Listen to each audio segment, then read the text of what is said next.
سکتا کہ یہ اگر مجھے ایم ایل اے نہ بناتے تو ہو سکتا ہے میری سیاست ہی نہ ہوتی.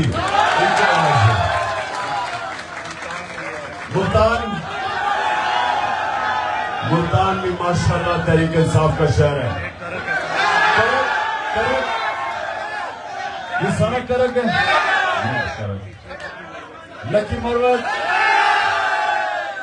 اس سے پیچھے ٹانگ ہے ڈی آئی خان پیچھے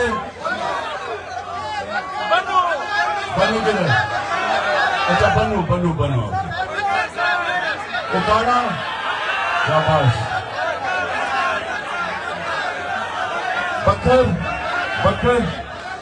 رکھے شاباش. اور تو رہبری پہ گیا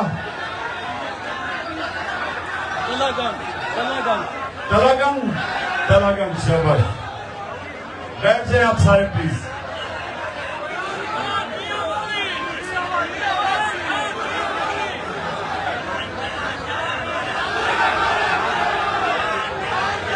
بیٹھ جائیں پلیز. اچھا سب سے پہلے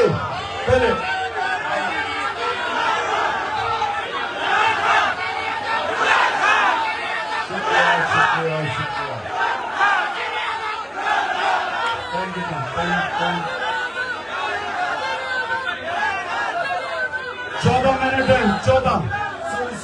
14 منٹ ہے.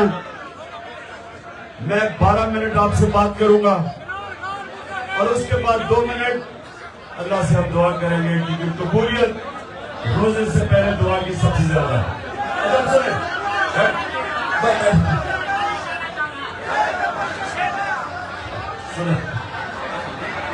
دیکھو سب سے پہلے جتنی آپ خاموشی کریں گے اتنی آپ میری بہتر بات سن سکیں گے. خاموشی آپ. اب میں اس طرح کہ یہ جو میں آپ کو باتیں کرنے لگا ہوں یہ میری زندگی کا تجربے کی باتیں ہیں.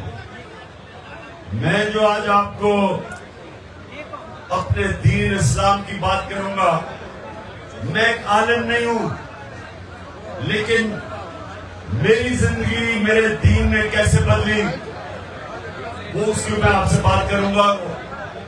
کیونکہ آپ میرے بچوں کی طرح میں یہ امید رکھتا ہوں کہ آپ کو اس کا فائدہ ہوگا.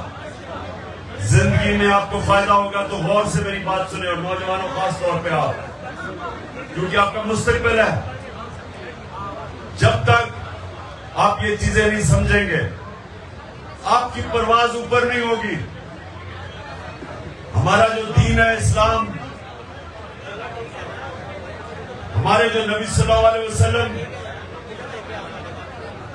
خاموشی وہ دنیا کی تاریخ کے سب سے کامیاب انسان. دین کو اگر آپ علیحدہ بھی چھوڑ دیں کسی انسان نے دنیا کی تاریخ میں وہ کامیابی نہیں حاصل کی جو میرے نبی صلی اللہ علیہ وسلم نے کی ہے. اور قرآن میں اللہ کہتا ہے کہ ان کی زندگی سے سیکھو جس کو سنت کہتے ہیں شریعہ کہتے ہیں ان کے راستے سے سیکھو. تو نوجوانوں غور سے میری بات سنیں. جو بھی چیز قرآن میں اللہ کہتا ہے وہ آپ کی بہتری کے لیے ہے. اللہ تو خود قویل ہے. اللہ کو کوئی فائدہ نہیں پہنچا سکتا. جب ہم قرآن پہ عمل کرتے ہیں اپنی بہتری کرتے ہیں. سنیں ذرا غور سے آپ. میں نے ماں باپ نے مجھے کہا کہ نماز پڑھو تو ہم بچپن سے نماز پڑھتے تھے صبح کی نماز. لیکن مجھے نماز کا اثر نہیں ہوتا تھا کیونکہ مجھے سمجھ نہیں تھی میں کیا پڑھ رہا ہوں. جو نماز ہے وہ بنیاد ہے آپ کے دین کی. نماز کا جب تک آپ کو سمجھنا ہے کہ آپ پڑھ کیا رہے ہیں آپ کو فائدہ ہی نہیں ہو سکتا اس کا. آپ کا جو دین ہے وہ ایک انسان کو اشرف المخلوقات بنانے کے لیے اللہ کی سب سے عظیم مخلوق. پہلے انسان کا مقام سمجھ جائیں اللہ نے جب فرشتوں کو کہا کہ انسان کے سامنے جھکو، اور ابلیس نے کہا کہ میں نہیں جھکتا، یہ مٹی کا میں آگ کا ہوں، تو اللہ نے کیا کہا تھا؟ اللہ نے کہا تھا کہ تمہیں بھی نہیں پتا، فرشتوں کو کہتا اللہ کہ میں نے انسان کو کتنی صلاحیت دی ہے، اور ہم انسانوں کو بھی نہیں پتا کہ اللہ نے کتنی صلاحیت دی ہے۔ وہ صلاحیت نکلتی کیسے؟ انسان اللہ کی سب سے بڑی مخلوق بنتا کیسے؟ جب وہ نماز کو سمجھتا ہے، جو 5 وقت آپ کو اللہ کہتا ہے پڑھو۔ آپ نماز میں اللہ سے صرف ایک چیز مانگتے ہیں کہ اللہ مجھے ان کے راستے پہ لگا جن کو تو نے نعمتیں بخشی، ان کے راستے پہ نہیں جو تباہی کے راستے پہ چلے گئے۔ یہ سمجھ لیں آپ نے، صرف ایک چیز آپ اللہ سے مانگتے ہیں، باقی آپ اللہ کا شکر کرتے ہیں، اس کی آپ صرف بیان کرتے ہیں کہ وہ سب سے رحمان اور رحیم، معاف کرنے والا خدا ہے، اور وہ مالک یوم الدین، انصاف کرنے والا ہے۔ لیکن مانتے آپ ایک چیز ہے کہ اللہ مجھے ان کے راستے پہ لگا جن کو تو نے نعمتیں بخشی، اور وہ سب سے زیادہ، وہ کون سا انسان تھا جس کو اللہ نے سب سے زیادہ نعمتیں بخشی؟ کون تھا وہ؟ محمد مصطفیٰ صلی اللہ علیہ وسلم، جن کو واحد انسان قرآن میں اللہ اپنا حبیب کہتا ہے، جس سے اللہ پیار کرتا تھا۔ جس سے اللہ پیار کرے اس کو کیا چیز کی ضرورت ہے؟ وہ سب سے عظیم انسان بن جاتا ہے۔ ویسے ایک کتاب لکھی ہوئی ہے، کسی انگریز نے، مائیکل ہارٹ اس کا نام ہے، اسے کتاب لکھی ہے کہ دنیا کے 100 سب سے گریٹسٹ مین، سب سے عظیم لوگ، نمبر 1 پہ ہمارے نبی صلی اللہ علیہ وسلم، کیونکہ کسی نے، وہ مسلمان نہیں ہے لیکن وہ یہ دیکھتا ہے کہ کسی انسان نے وہ چیز اچیو کی نہیں ہے، اس کو کبھی کتنی کامیابی ملی نہیں جتنے نبی صلی اللہ علیہ وسلم کو ملی ہے۔ اس لیے نماز میں آپ کہتے ہیں کہ اللہ مجھے ان کے راستے پہ لگا، ہم اللہ سے دعا کرتے ہیں کہ ان کی سنت پہ ہم چلیں، ان کے راستے پہ چلیں، کیونکہ وہ عظمت کا راستہ ہے۔ لیکن سنیں، لیکن وہ مشکل راستہ ہے، ان کی زندگی آسان نہیں تھی، مشکل زندگی تھی۔ اللہ نے اپنے حبیب کو جب رائے حق پہ لگایا، جب نبوت دی، تو 13 سال اس سب سے مشکل وقت سے اپنے حبیب کو گزارا، جس سے اللہ سب سے زیادہ پیار کرتا تھا۔ تو اگر اللہ چاہتا کہ ہم آسان راستے پہ لگے تو اپنے نبی صلی اللہ علیہ نبی کو بھی آسان راستے پہ لگا دیتا، لیکن نہیں، مشکل راستے سے گزارا، کیونکہ مشکل راستہ جو ہے وہ انسان کو طاقتور کرتا ہے۔ ابھی کوئی نعرہ نہیں، کیونکہ آپ نے 7 منٹ رہ گئے اس کی، یہ سننا میری بات۔ اللہ نے انسان کو بنایا کیسے؟ انسان جب ایک بھاری ویٹ اٹھاتا ہے تو اس کا بازو تکڑا ہو جاتا ہے، وہ بازو کو استعمال نہیں کرتا، بازو ختم ہو جاتا ہے۔ سب سے بڑی طاقت آپ کا ذہن ہے۔ جب آپ مشکلوں کا سامنا کرتے ہیں، آپ کو سب سے بڑی ذہنی طاقت ملتی ہے، وہ جسمانی طاقت سے زیادہ ذہنی طاقت ہے۔ تو مشکل راستے سے کبھی ڈرا نہ کرو۔ میں اگر اچھا کھلاڑی بنا تھا تو میں سب سے زیادہ محنت کرتا تھا، میں پریکٹس کرتا تھا، ورزش کرتا تھا، ٹریننگ کرتا تھا، سب سے زیادہ کرتا تھا، اس لیے کامیابی ملی۔ میرے سے زیادہ ٹیلنٹڈ کھلاڑی تھے، لیکن میں ان سے آگے اس لیے نکل گیا کہ ٹیلنٹ نہیں، میں محنت ان سے زیادہ کرتا تھا، مشکلوں کا سامنا کرتا تھا، بڑا بڑا چیلنج لیتا تھا۔ کمزور ٹیمیں آتی تھیں، 1-2 دفعہ پاکستان میں انہوں نے کمزور ٹیمیں، میں جب کیپٹن تھا میں نے کہا میں نہیں کھیلتا، کسی اور کو کیپٹن بنا دو، کیونکہ اچھی میں صرف آپ کو کبھی بھی آسان راستہ لے کے کوئی عظیم آدمی نہیں بنا۔ مشکل راستہ آپ کو بڑا انسان بناتا ہے، جو میرے نبی کا راستہ تھا۔ پہلے 13 سال مشکل، جب ان کو وہ جان لینے آئے تو وہ ہجرت کر کے مدینہ گئے. مدینہ میں 4 سال ان کے سب سے مشکل گزرے. امت خطرے میں تھی. جنگ بدر میں صرف 313. یہ ہمیشہ یاد رکھنا کہ 625 تھی جنگ بدر. 625 جنگ بدر، 313. اس کے بعد جنگ احد ہوئی، مشکل سے امت بچی. اس کے بعد جنگ خندق ہوئی، بار بار امت بچی. بہت بڑی فوج ان کے خلاف آ گئی، اور جو خندق کی جنگ میں جس طرح مشکل گزاری، کھانے پینے کے نہیں تھا. میرے نبی نے 2 پتھر پیٹ پہ باندھے، کھانے کے لیے نہیں تھا. مشکل سے وہ بچے. اور پھر اس کے بعد سارا عرب ان کے نیچے آ گیا. اور جو سب سے بڑی بات آپ کے لیے کہ جب وہ آخری خطبہ اپنا دیتے ہیں، غور سے سنیں، آخری خطبہ دیتے ہیں، یہ سب کے لیے بڑا ضروری ہے سمجھنا.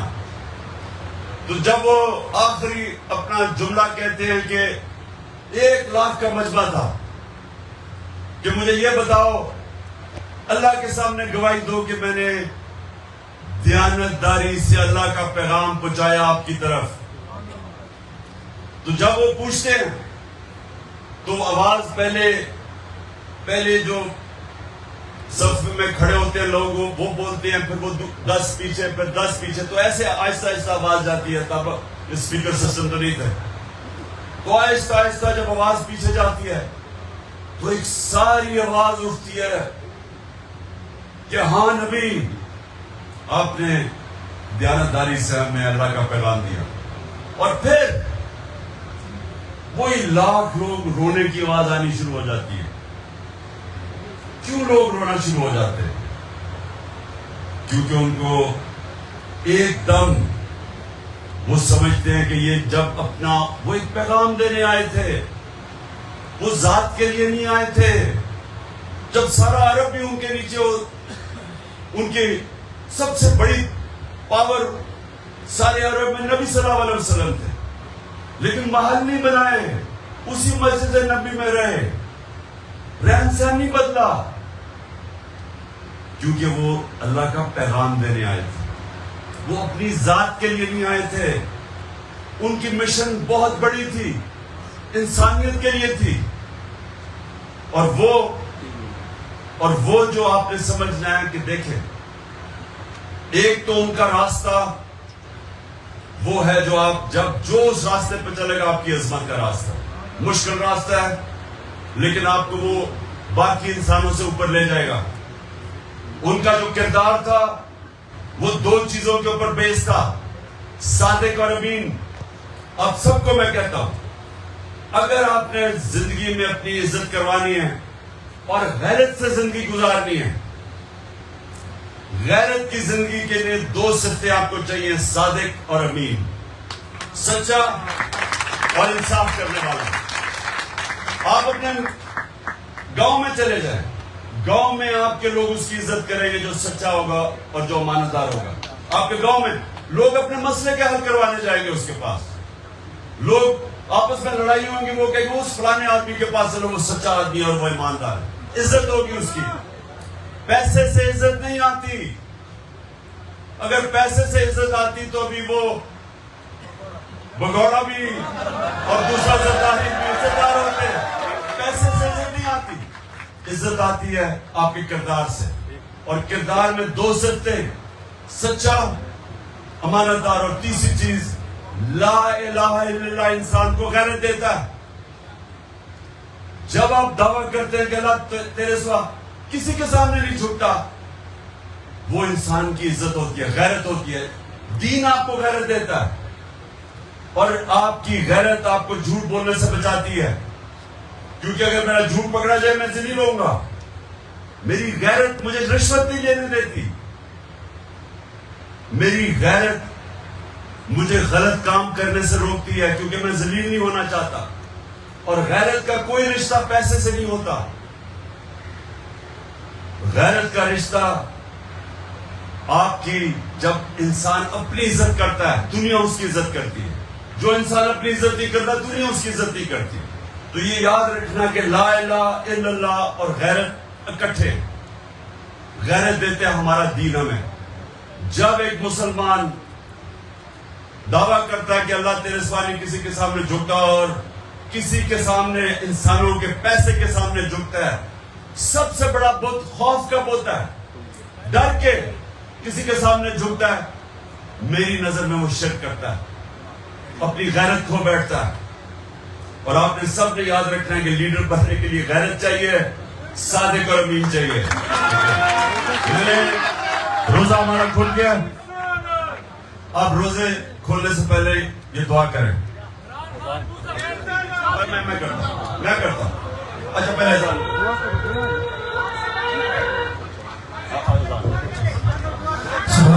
بسم اللہ الرحمن الرحیم. سارے دعا کرو کہ پہلی دعا تو یہ ہے کہ اللہ ہمیں غیرت مند مسلمان بنا. دوسری میں اپنے وہ اب میں یہ ٹائیگرز کے لیے دعا کروا رہا ہوں جو میرے نوجوان ہیں، آپ کیونکہ آپ سب نے لیڈر بننا ہے. دوسری چیز کہ اللہ پاکستان کو مدینہ کے ریاست کے اصولوں پہ ایک عظیم قوم بنا. اور اللہ جو میری سب سے بڑی دعا ہے کہ ہمارے ملک میں جو بھی اس کا دین و مذہب ہو کوئی انسان بھوکا نہ سوئے. آمین. اور اللہ ہمارے ملک کو وہ بنا جو باہر کے لوگ پاکستان میں نوکریاں ڈھونڈے ہیں بجائے ہمارے لوگوں کو باہر جانا پڑے. کیونکہ میں یہ بتاؤں کہ گھروں میں بیچاری بیویاں، ماں باپ، بچے اپنے باپ کو نہیں دیکھ سکتے، بیویاں اپنے خاوند سالوں کے لیے باہر کمائی کرنے کے لیے جاتے ہیں. یہ بڑا ظلم ہے کیونکہ ہم اپنے ملک میں ان کو نوکریاں نہیں دے سکتے. ہم اللہ سے دعا کرتے ہیں کہ ہم اپنے ملک کو وہ بنائیں گے کہ ہمارے پاکستانیوں کو باہر بھی نہ جانا پڑے لیکن باہر سے لوگ آئے ہمارے ملک کے اندر نوکریاں ڈھونڈنے کے لیے. آمین. اور آخر میں اللہ ہمارے ملک کو حقیقی طور پہ آزاد کر. آمین آمین.